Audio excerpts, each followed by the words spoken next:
This is how you change your boot up sound on your Nissan Leaf. Over here, you hit this button, and it changes that. You keep hitting it and hitting it until you see this screen here.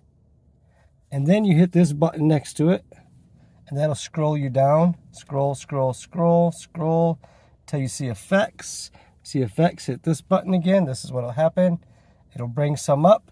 Hit this button again to scroll through them. Sound effect 1. Hit this button to see what that sounds like. That's that one. Scroll down again. Effects, same thing. Scroll down. What does number 2 sound like? Scroll through again. Effects, what does number 3 sound like?